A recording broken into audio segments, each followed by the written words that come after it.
প্রাচীনকালের মানুষেরা এক এলাকা থেকে অন্য এলাকায় কোনো বার্তা পৌঁছাতে ব্যবহার করত বিভিন্ন ধরনের সাউন্ড, যেমন ঢোল, পিতলের ঘণ্টা এবং আগুন জ্বালিয়ে তার ধোঁয়া ইত্যাদি। কিন্তু এতে তারা কাছের বার্তাগুলো সহজে জানাতে পারলেও দূরের বার্তা পাঠানো সম্ভব ছিল না। দূরের বার্তা পাঠাতে প্রেরক নিজে অথবা ডাক বিভাগের পিয়নকে দিয়ে কাজ চালিয়ে নিতে হতো, কিন্তু তাতে ব্যয়বহুল খরচেরও ভয় ছিল প্রচুর। একসময় মানুষের মাথায় আসে কবুতরের চিন্তা। একটা কবুতরকে পোষ মানিয়ে গন্তব্য চিনিয়ে তৈরি করা হতো বার্তাবাহক হিসেবে। সে সময়কালটা ছিল চিঠির যুগ।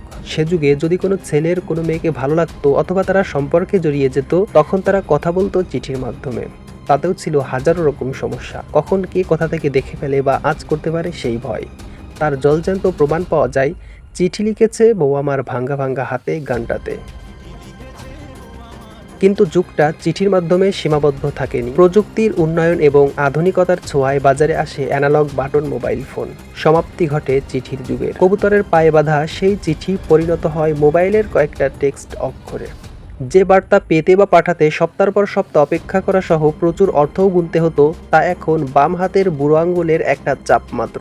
পরবর্তীতে সে অ্যানালগ বাটন ফোনে জুড়ে দেওয়া হয় মাইক্রোফোন এবং স্পিকার। টেক্সটের যুগ মারিয়ে চালু হয় মোবাইলে কথা বলার দিন। বাড়তে থাকে অন্যায়। যে ছেলেটা তার বান্ধবীর সাথে একবার কথা বলার জন্য অপেক্ষা করত মাসের পর মাস, তার আর এখন সে চিন্তা করতে হয় না। মাত্র একটা মোবাইল কলের মাধ্যমে শুরু করে দেয় প্রেমালাপ। কিন্তু পৃথিবী কি থেমে আছে?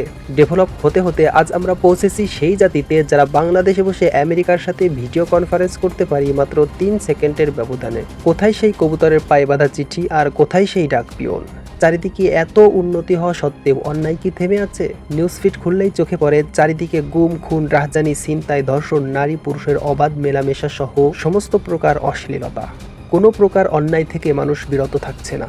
দুনিয়াটা যত আধুনিক হচ্ছে, বেহায়াপনা এবং অশ্লীলতা ততই বৃদ্ধি পাচ্ছে। নেই আর আগের দিনের মা চাচিদের মতো মাথায় কাপড় দেওয়ার যুগ। পশ্চিমা সভ্যতাদের সাথে তাল মিলিয়ে পৃথিবীর গ্রাম অঞ্চল থেকে শুরু করে প্রত্যেকটা জায়গায় ছড়িয়ে পড়েছে আধুনিকতার ছোঁয়া। শুরু হয়েছে নতুন এক যুগের অশ্লীলতার যুগ।